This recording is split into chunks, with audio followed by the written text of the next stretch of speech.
Hello po mga kababayan, kamusta po kayong lahat? And once again, welcome back to another episode of Simply Talkies Vlog.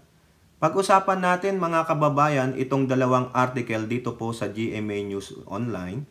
Isa sa sinabi po ni DOJ Secretary Remulla tungkol dyan sa mga sinabi ni dati ninyong presidente na Prime Minister ni Baal na si Digong Duterte. At ganun din po isasama natin itong meron na naman pong statement si Harry Roque, no? Itong puganteng si Harry Roque, mukhang maingay pa rin po siya sa kanyang social media account, no? So yun lang po mga kababayan, dalawang article na yan. Diyan po tayo magbibigay ng ating opinion, reaction at komento. Pero bago po tayo magpatuloy, tayo po ay magbibigay pugay at pasalamat sa lahat ng ating channel members, followers, subscribers, nagla-like at nagsishare ng ating mga videos, sa mga nagbi-video replay, sa mga nagsishare ng kanilang blessings, at ganun din po sa mga nakakasama natin sa ating video premiere at live streaming. And special shout out to all our OFWs, sa ating mga men and women in uniform, sa ating mga frontliners at mga guro, at maraming salamat po muli sa lahat ng sumusuporta at patuloy na sumasama sa atin, yung mga hindi bumibitaw sa ating channel. Ano man ang mangyari sa ating channel, no? And may God bless us all. May God bless our country. And may God bless the Marcos administration. So eto po, no, sa itong unang article na ating babasahin sa GMA News Online. Actually, GMA News Online naman itong dalawa na to. So eto po, DOJ probing Duterte following Quadcom remarks, sabi ni Remulla. Kung maalala ninyo, 'di ba? Sinabi na rin ng pangulo 'yan sa kanyang interview na pinag-aaralan na ng ating Department of Justice yung sinabi ng dati ninyong Pangulong Digong Duterte about dun sa mga pagpatay, sa pag-encourage sa mga kriminal na manlaban, no? Yung po, no, na very incriminating. And remember, Digong is under oath during that time. Kaya kinakailangan mabusiso 'yon. Ang sabi ng pangulo lang, pinag-aaralan naman 'yan, no? Kung maari bang pailan ng kaso sa ating bansa ang dati ninyong presidenteng Digonggong, no? Ayan po. Kaya ngayon, ang sabi ng DOJ, ayan, probing na kami. Oo, no? Ito po. The DOJ has started its investigation. Ayun na. Siguro nung narinig ni DOJ Remulla yung sinabi ng pangulo, action tayo, no? Sinabi na ng pangulo 'yun.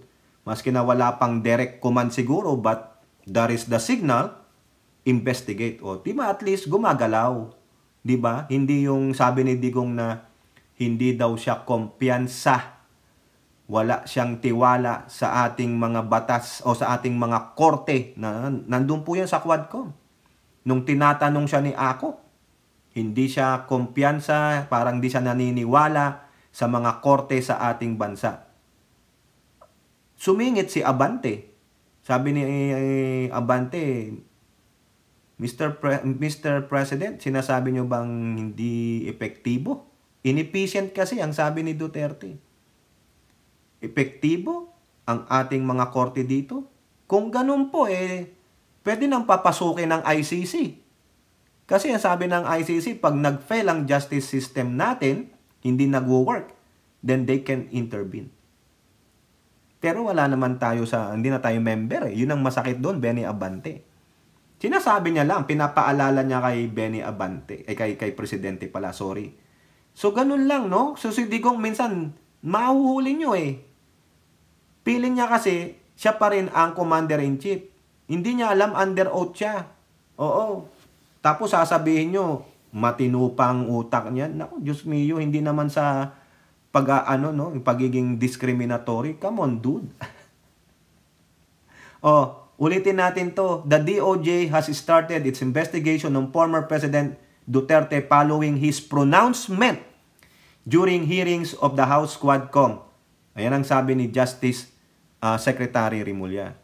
Quote, Yes, our task force is doing that. Kakausapin ko lang kanina yung head ng task force. Oh, may task force na. Oo. Rimulya was referring to the task force made up of prosecutors. Ayan, mga kababayan, exciting na. And National Bureau of Investigation agents that was formed to investigate EJ case being linked to Duterte's drug war. Yung task force po na yan, ganun din binalita rin ng GMA noong November 5 pa, just to give you the background. Ayan SOJ Rumilla forms task force to probe killings in Duterte war on drugs. Bago pa nagsimula yung November 13 nila na hearing, siguro nung pumunta si Digong sa Senado, sinabi niya yun, yung mga pronouncement niya sa Senado, umaksyon na kaagad si SOJ. Nandoon na mga kababayan. Ayan mayroon pa siyang memorandum. May memorandum 778 siya. Na sinasabi dito, will investigate, assist in the conduct of case build-up, and if warranted, file the appropriate criminal charges in court against the perpetrators and all those involved in EJ case during the previous administration anti-illegal drugs campaign. Ayan, meron na palang memorandum order 778 ang opisina ni SOJ Rimulya. Ayan. Ito pa, balik tayo dito sa latest na article na ito. During last week's Quadcom hearing, Duterte claimed that he had killed. Pumatay siya. Inamin niya, under oath, at least 6 people during his time as mayor of Davao City. Okay? Ayun, patay tayo dyan. The former president also claimed that he had killed a lot of crook police officials. He had killed mismong siya. As if the DOJ will investigate Duterte's alleged actions where he was mayor, Rimulya said their investigation may overlap with the ICC. Aray. The ICC seeks to investigate the Duterte administration war on drugs as well as killings made by the Davao Death Squad when he was mayor of Davao City. Sabi ni Sec Rimulya, we have to choose our strategy later on. Pag nag-overlap yan sa ICC, we'll choose our strategy. Pero hindi sila makikiko-operate sa ICC kasi yun ang sabi ng Pangulo. According to Rimulya, he wants the charges filed with the ICC and the charges filed before Philippine courts to be different. Ay, ang galing naman. So, maraming kaso. We want the charges to be separate from each other. What we charge here and what the ICC charge have to be, if possible, will not overlap. Kasi even if we are not members of the ICC, the spirit of complementarity still applies. Ay, patay! Lalong magagalit dito. O mamaya, magpapile na ng impeachment case si Panelo. Baka sasabihin niya, gagamitin niya itong statement ni Sec Rimulya na, nakikiko-operate ang gobyerno. Hindi niya pinoprotektahan yung Filipino citizen na si Digong. Di ba sabi ni Panelo yan? An impeachment case can be filed to the President Marcos if he allow the ICC to investigate Digong and cooperate with it. Baka ito gamitin niya, sinasabi ni Sec Rimulya na complementarity. Di ba? He said they also looking into the applicability of the international humanitarian law. International humanitarian law ang ating pinupuntiryan ngayon kasi it is the law that the ICC is studying as well as the law that we have here. It's the law of the ICC actually. It's what they're using right now. Ayan, patay tayo nito. Ay, naku, natanong din dito si Panelo. Tinanong ng GMA si Panelo. Anong sabi? They are just engaged in relentless propaganda against him to besmirch his reputation. Ayon! So, yun po yung sagot na naman. Di ba? Political persecution, political motivation. Ano pa yung sabi ni Alvarez? Nakalimutan ko, may term siya, no? Eto naman, relentless propaganda to besmirch. Propaganda lang daw po para siraan ang reputasyon at legasiya ng kanilang poong Digong Duterte. Yung ginagawa ng SOJ. Ayon, kaya naman pala mga kababayan, pero matagal na palang nag-iimbestiga ang DOJ. Noong November 5, nag-create na sila ng task force na para mag-imbestiga dyan. No? Memorandum 778 no? ng SOJ. Ang bumubuo niyan mga kababayan ay prosecutors and NBI agents. Ay, very good. Sana makipag-cooperate din ang PMP ni General Marbil. Yan po, no? Good news to, no? Noong pa palang November 5, late na tayo. No, 2 weeks after. Pero at least, may katotohanan na. Umuusad na pala. Saka lang binanggit ng Pangulo. Pero nabalita naman po mga kababayan, so ano lang tayo out of the loop. Okay mga kababayan, labas naman tayo diyan kay SOJ, no? Punta naman tayo dito kay Harry Roque. Si Harry Roque ay patuloy pa ring nagtatago, no? Hindi po siya makita ng CIDG. Napaka-inutil naman itong CIDG na to. Napaka-inutil naman ng mga kapulisan natin. Hindi nyo makita si Bantag. Papasukan nyo na nga si General Torre, di ba, nasa CIDG? Oy, General Torre, ikaw ang bagong nagmamando dyan sa CIDG. Ano na nangyari dito kay Roque? Sabi nyo, hindi nyo makita. Ano na? Gumagamit pa kayo ng mga, mga informants, pero wala. Hanggang ngayon, hindi nyo makuli-huli si Roque. Kinasuhan si Roque, mga kababayan, ng PAOK, ng trafficking. Dahil nga dun sa Lucky South. Okay? Ngayon, pinadalang po siya dyan ng parang yung copy daw di umano nung kaso. Ang kaso, delikado si Roque. Ano ang sabi ng prosecutor sa GMA News Online? Harry Roque yet to file counter affidavit. Hindi niya pa daw po nasasagot on trafficking raps. Ayan, sabi ng prosecutor. Former presidential spokesperson Harry Roque has yet to submit his counter affidavit on the qualified trafficking complaint files against him in the DOJ, sabi ng prosecutor. Ito po, si DOJ Prosecutor Eugene Yossi said Roque has already been notified of the probe and the complaint against him. Attorney Harry Roque has not yet submitted his counter affidavit. Presently, he has not yet participated or has been represented during the preliminary investigation. Ay, yari na. Walang nagrepresenta kay Harry Roque dyan sa kaso na yan na qualified trafficking. Human trafficking yan.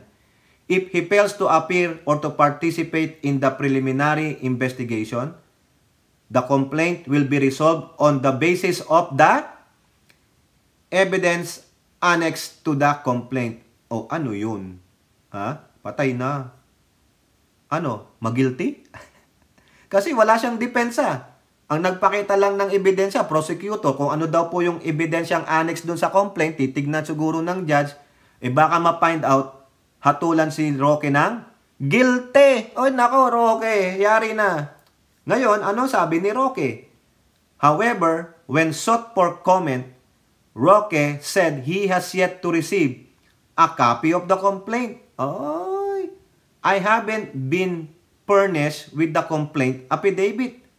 Wala pa rin summons from DOJ. Ayan, patay na. Yun ang sabi ni Roque. Wala daw. Aray ko, yari tayo. Ngayon, mga kababayan, sabi niya, wala akong natatanggap. No? Wala man lang summons. Saan ka ba talaga makikita? Ito, idagdag natin mga kababayan. Ito sabi niya, I did not get any notice or subpoena to attend the DOJ preliminary investigation on qualified human trafficking. Ulitin lang natin yung sinabi niya ulit. Neither have we been furnished a copy of the complaint affidavit. Therefore, we could not file a counter affidavit. Bakit nga ba mga kababayan? Bakit wala siyang natanggap? Bakit sinasabi niyang, hindi ako na-inform? Walang dumating sa amin na summons, na ano man yung complaint laban sa akin.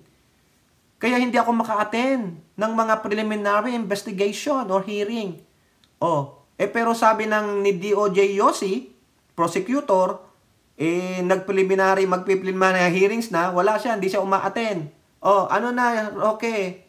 Bakit? Mga kababayan, bakit sa palagay ninyo? Bakit hindi niya natatanggap yung mga kung may summons man o yung complaint? Bakit? Bakit? Nagtatago ka eh. Hindi alam kung nasaan ka. Baka yung pinadalhan na alam nilang address mo, walang tao doon. Baka wala na ngang nakatira doon. Inabando na yung lugar. O iniwan. Papasasan, iiwan yon. Sinong tatanggap? Kung ayaw tanggapin, kung sakaling may nakatira doon. Paano mo malalaman na meron palang summons o complaint sa'yo? Nagtatago ka. Malamang yung mailing address mo, baka walang tao doon o yung mga tao doon ayaw pagbuksan, ayaw tanggapin man lang yung binibigay nung nagbibigay ng summons or complaint, yung officer of the court. Di po ba? Tapos ganyan, mag-aano ka, wala. Ano ang sabi ni Prosecutor Yossi?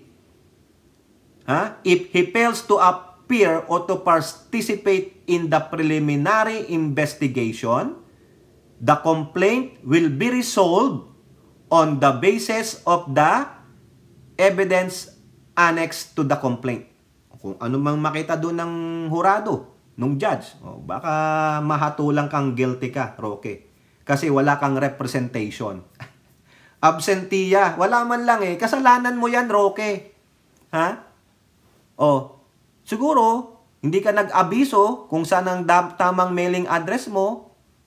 Di ba? Maraming circumstances mga kababayan. Yung mailing address mali. Tama yung mailing address pero walang gustong tumanggap. Tama yung mailing address pero bakante na pala. Paano pa tatanggapin yun? Yung ayaw tanggapin, paano? Iiwan na lang doon? Yung receipt, hindi. At wala ka. Nagtatago ka. Sino may kasalanan? Sinong responsable? Sinong accountable? Di ikaw lamang. Ikaw ang dapat sisihin. May mag-iingay ka dyan. Yari ka. Pag hindi ka daw umattend sa preliminary investigation, so whatever hearing, baka ma-decide against you. Yung kaso. Baka lang hindi ko po sinasabing total na yun Baka. Di po ba? Kayo po mga kababayan, ano pong masasabi nyo dyan, no? Ang DOJ, nagsimula na palang nag-iimbestiga dun sa mga sinabi ni Digong na in-incriminate niya sarili niya, sa akin pong opinion. At si Roque, nagsasabing wala siya natanggap na summons or any complaint, no? Kasalanan mo. Di po ba? Ang sabi lang ni Prosecutor Yossi, pag wala siya, malamang baka mag-decide base doon sa attached evidences sa kaso. Okay, kayo po, ano pong inyong masasabi? Comment down below. And don't forget to like and share. Hope to see you in the next videos. Bye-bye. God bless.